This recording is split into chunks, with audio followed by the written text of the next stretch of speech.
BestBookBits.com presents Be Obsessed or Be Average by Grant Cardone, published in 2016. We're in the middle of an epidemic of average, so-called normal people who get up every day, go to work, do what's asked of them, leave promptly at 5 and return home to sit on the couch and watch TV. Society tells us that this is what it means to lead a balanced life. Don't stress too much or work too hard. Your career isn't everything. But Grant Cardone thinks this preoccupation with balance has really just given us an excuse to be mediocre. If you want real success, you have to be obsessed. You have to be hungry and hyper-focused and insatiable, and not listen to the naysayers who tell you to tone it down. You also have to know how to harness that obsession so that you can use it to your advantage. Some of his maxims: criticism is easily avoided by saying nothing, doing nothing, and being nothing. Never fear the haters, fear the weak who listen to them. The written summary can be found on our website, bestbookbits.com. So without further ado, I bring you the book summary of Be Obsessed or Be Average. At 25 years old, Grant Cardone was headed for death. He had no money, was barely keeping his job, and his severe drug habit had gotten him beat to within an inch of his life. When he enrolled in the rehabilitation program, his counselor advised him to give up on his dreams of making it big and concentrate only on living a drug-free life. But Cardone said no. He said no to not settling for just making it. He said no to giving up on obsessing about his dreams and making it big. Instead, he decided to refocus his obsession on something worthy. He went back to his job at the car dealership and threw himself into sales. 3 years later, Cardone was in the top 1% of the salespeople in the entire auto industry, and he was obsessed with going bigger. Today, Cardone is one of the most famous motivational speakers in America and has no plans to stop growing his brand until 7 billion people know his name. He is absolutely obsessed with success, and he wants you to become obsessed as well. This book sets out to destroy the stigma our society has on the word obsession. For Cardone, obsession was what saved his life, and now he wants to share it with the world. Here's what you'll learn about in this book: how to figure out your purpose and align it with your obsessions and goals, how to take control over every sector of your life and make every action part of achieving your goals, how to surround yourself with only the best and brightest and most encouraging, and to avoid the naysayers and the doubters. Interesting quotes by Grant Cardone in this book. The obsessed are the industry builders, disruptors, titans, game changers, and living legends others admire and wish to emulate.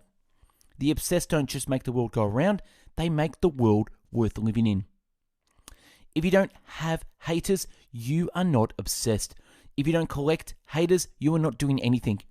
If you don't have haters, you are not a threat to no one. A guaranteed indication that you are onto something and making things happen is getting and having haters. Maybe you were just about the money at one point in your life. Well, good. Get that right. Or maybe you don't care about money and just want to help people. Then get that right. Maybe you want to do it for self-respect or for respect in the community. Then accomplish that in a massive way. Or you could decide to feed them all and compromise nothing. Being obsessed with your sense of purpose across all the parts of your life will allow you to accomplish all the things you desire and become aware of those things maybe you couldn't see before. And finally, the most successful people in the world share one thing in common. They allowed themselves to be obsessed with achieving their goals. Number 1, give yourself permission to become obsessed. Give yourself permission to become obsessed. The obsessed embrace the fact that they and only they are responsible for their success. Cardone explains that the surest sign that you are ready to become obsessed is a deep frustration with settling for average and with the people around you who are encouraging you to settle. When it comes down to it, you and only you are the one who gets to choose whether you're going to settle for less or whether you're going to become obsessed with wanting more out of life. It's time to give yourself permission to become obsessed, and your first task is to tell yourself now and repeatedly that you really can have it all. Success is the attainment of potential, and your potential will expand and reveal itself to be bigger than you ever dreamed as long as you keep pushing yourself to achieve more. Obsession does not allow for satisfaction or complacency. You will have to deal with the fact that you will always be uncomfortable. And when the naysayers in your life try to convince you to quit, remind yourself that they are not really talking to you. They are talking to their past selves, the selves that quit. And now they're desperately trying to rationalize their own failure by trying to bring you down to their level. Millions of people tell themselves that they don't need to have it all, that they just need to have enough. But what happens is, when they reach their mediocre goals, they realize that it's just not enough. They are stuck working long hours at something they are not passionate about and have to beg and scrape for every minute of free time to spend with family and friends. So give yourself permission to break from the pack and become obsessed. Quit worrying that people in your life will think you are crazy and just embrace the crazy. You are the only person in the world who truly knows what you want, and you are the only person in the world who can give you what you want. Number 2, figure out your purpose and tie it with your obsessions. Figure out your purpose and tie it to your obsessions. Once you know what your purpose is, at this time, you can stop your little acts of denial and self-sabotage that are keeping you from going forward. How do you figure out what is worth being obsessed with? Not every task you will have to perform is going to be right up your alley. Becoming massively successful involves massive amounts of hard work and struggle. In order to identify the obsessions that are worth your time, you first have to find your purpose. Finding your purpose involves asking yourself several specific questions and answering them honestly. Here are some of the most powerful questions Grant recommends you answer for yourself, ideally inside of a journal or your note-taking device of choice.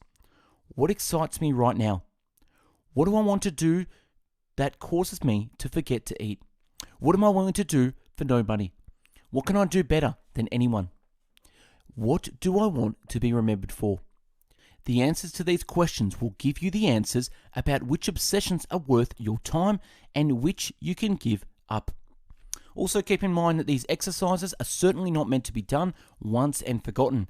You must constantly be redefining who you are and what you want based on how you grow and change as a person. Cardone describes this as rebooting your operating system. One of the ways he suggests to refresh your obsessions is to make a daily practice of writing down your goals.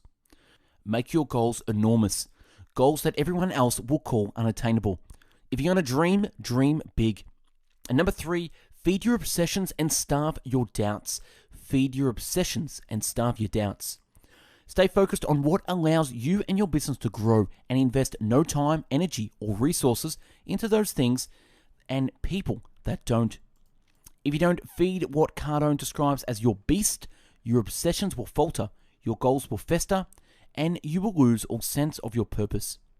This means waking up every day ready to set higher goals, do more, and surround yourself with people who are doing the same thing. Banish words like impossible from your vocabulary. Integrate your goals into every moment of your life. Eat, sleep, and breathe them. That is what it means to be truly obsessed. Keep your eyes locked on the future rather than dwelling on the mistakes and disappointments of the past. When he was starting out, Cardone set himself a goal of buying 20 apartments. Today he owns almost 5,000 units that are worth $400 million. Now he sets himself a goal on owning 40,000 living units with a $4 billion real estate fund. He already achieved what most people would call impossible, so now he chooses to reach the impossible yet again. Feed your beast by constantly learning about your industry. Feed your economic beast by getting your money right and then putting it to work for you in investments. And finally, feed your social beasts by surrounding yourself with the most successful and the most encouraging people. The alternative is to let the naysayers and doubters into your life. Doubt is the killer of dreams. It sabotages your goals. Everywhere you go, you will encounter doubt, and you will encounter people who make themselves feel better by making you doubt. Never take advice from a doubter. Only take advice from people who are as successful as you want to be. Bring your friends and family on board by letting them know that you have given yourself permission to be obsessed and that you will not tolerate their doubt in your life. Oftentimes, the people who love you the most will be your biggest naysayers because they don't want to see you get hurt. So you have to let them know that you are prepared to go all in, despite the risks, and they can either encourage you or get out of your way. And number 4, dominate every sector of your life. You can't dominate your life or business. Hell, you can't even create a corporate or family culture unless you dominate your own mindset. Dominating yourself means taking control of your attitude, your ambition, your energy, and your confidence, and making it all work for you. It means not letting your problems and fears drive you, but instead being driven by your hopes and goals. It means weeding out the behaviors that harm you or set you back. Behaviors like smoking, drinking, gambling, etc. Your time is precious and you need to meticulously plot out your life in order to capitalize on what little time you have. Cardone boasts that he does not manage time, he creates it. He makes every moment count double for him by combining date nights with business meetings and taking his children to the gym while he works out. Blank space on his calendar is destructive and useless. In order to dominate your finances, you have to set yourself up with a system of principles, procedures and mantras when it comes to your money. It means allowing yourself to discuss money with others and not be shy about your desires to make more in order to get yourself closer to your goals. Dominating your area of expertise means constantly telling yourself that you are the best of the best, even if you are not quite there yet. It means dominating your brand by never being ashamed to promote yourself. Dominating your life means dominating every sector and watching them all come together to feed into your obsessions and purpose. Number 5, make sales your top priority. Sales is not a department, a career, or someone's job. Sales is the god of any business. Sales is the god of any business. The most important line on the financial statement of every company is the revenue line, says Cardone. While research, production, and management are all important to your business, sales is the lifeblood. It doesn't matter if you like sales or not, you need sales to survive. In order to become obsessed with sales, become obsessed with your product. Become obsessed with the need to see your product in the hands of everyone out there. Follow sales pitches all the way through and demand the same of anyone working for you. Too many sales transactions go unclosed simply because a salesman was too timid to actually walk the process all the way through from pitch to proposal to final offer. According to Cardone, this means demanding that your salespeople meet their quotas, punishing those that don't and rewarding those that do. It means having a sales meeting every single day to get your team pumped and ready to dominate the market that day. It means setting yourself up as an example every day and inspiring others. Number 6, be dangerous. Avoiding danger makes sense only if you want to make sense. The only way to reduce risk is to take risk. Comfort is the biggest threat of the obsessed. Complacency is a curse. There is no such thing as playing it safe because as soon as you think that you are safe, you will have the rug wrung out from under you. Cardone advocates moving to a new city when you find yourself too comfortable with your living situation. You cannot grow your network if you never meet new people or interact with different communities. Do the things that absolutely terrify you and then learn from your triumphs and mistakes. Don't worry about being unpopular, worry about disappointing yourself. And take risks with your investments and then follow through in order to grow your money.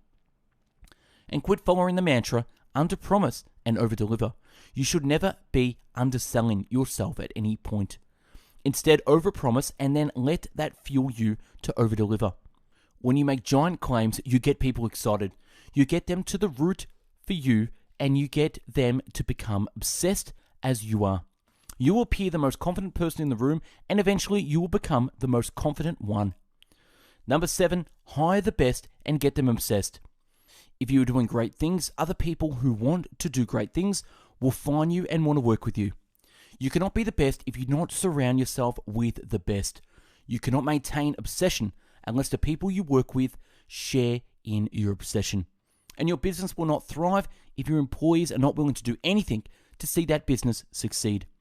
This means opening the doors of your business to strangers, and that is a scary thing. Many business owners refuse to let anyone work for them because they don't believe anyone can do the work better than them. And their business owners burn out and drop out. The truth is that businesses are made out of people, and you need more voices to contribute to your cause. This doesn't mean you should settle for anything less than your best. And that means that hiring the process is occasionally going to be a nightmare. You have to go through massive amounts of people to find the right few. Luckily, if your business is thriving and you are demonstrative about your obsession, you will often draw the right people to you. Always be on the lookout for new employees, even when you don't currently have open positions. Know exactly what you are looking for, compose a list of the qualities of your ideal employee, and use it to evaluate everyone you meet. Then, when you have your team, pump them up, reward excellent performance, hold staff meetings every day, and constantly enforce the company culture you want to see. Don't feel ashamed of wanting your office to reflect your beliefs and attitudes. Build the culture you know is nurturing and watch your team mold themselves into it. Number 8, take control. Every day, you and I are given the opportunity to grab the reins and ride the beast to control our own environment. Cardone is absolutely 100% unapologetic of being a control freak, and he doesn't want you to apologize either. People who dislike control are people who have either never had it or have missed it in the past. Control is not always the same as leadership. When things go wrong, a leader might bear the consequences, but the person in control gets the answers. Exerting control takes courage and confidence. You have to believe that you are worthy of that control and know in your heart that you are wielding it with integrity and purpose. If you refuse to take control, you will allow yourself to be controlled. If you refuse to take control, you will allow yourself to be controlled. Someone is always going to have control, so might as well make it yourself. People refuse control because they fear the responsibility it brings. They would rather have someone else to blame if things go wrong. Don't wait for someone to give you control. Constantly look for opportunities and seize them. And number 9, refuse to quit. The difference between success and failure is staying in the game when others throw in the towel. You are not going to achieve massive success the first time around. This is pretty much a guaranteed fact of life, and almost everyone who is massively successful has stories about times they failed and times they thought about quitting. Walt Disney, Lady Gaga, Bill Gates, Oprah Winfrey, and thousands more were rejected and discouraged again and again. But they didn't quit. If they had, we wouldn't know their names. We don't know the name of quitters because they fade into obscurity. Quitting is the only surefire way to failure. Quitting is the only surefire way to failure. Cardone describes wanting to quit every day for 2 years after starting his business, but he dug in his heels, prayed for signs, followed the signs that came his way, and after a long struggle, he started to replace disappointments with achievements. One enemy of persistence we can all learn to avoid is the perfectionist trap. When you become obsessed with making something perfect the first time around, you wait too long, delay and delay, and eventually give up. Instead, Cardone counsels to get it done, then get it right. Make the product, write the book, and then make updates and edits afterward. Persistence will bring perfection over time. Persistence will bring perfection over time. My takeaways from this book. There are always going to be people telling you that obsession is a bad thing, but they are not really talking to you. They are trying to convince themselves that it is not so bad to be average. Ignore them. Commit yourself to your purpose and let your obsessions run wild. Some actionable things you could do from this book. Daily goal practice. Every day, physically write out a list of your goals. Goals are something you seek to achieve, either in the long term or short term. Cardone recommends phrasing your goals as if you had already achieved them. Every month, sit down with your list of goals and evaluate them against your potential. If your potential has grown, grow your goals to match it. For example, if your goal was to make $1 million and you achieve that, set your new goal at $5 million or more. Sit down with your friends and family and tell them about your obsession. Invite them to join you on the journey and make it clear that you will not tolerate naysayers. Be loving but firm. And that's a wrap on Be Obsessed or Be Average. Subscribe to the channel and take a look at the hundreds of book summaries uploaded previously. To find hundreds of written summaries, check out our website, bestbookbits.com, and for hundreds of audio podcast summaries, find us on mixcloud.com/bestbookbits. Like and share if you got something from this summary, and comment on what one thing stood out for you. Thanks for watching, and have yourself an amazing day. Take care.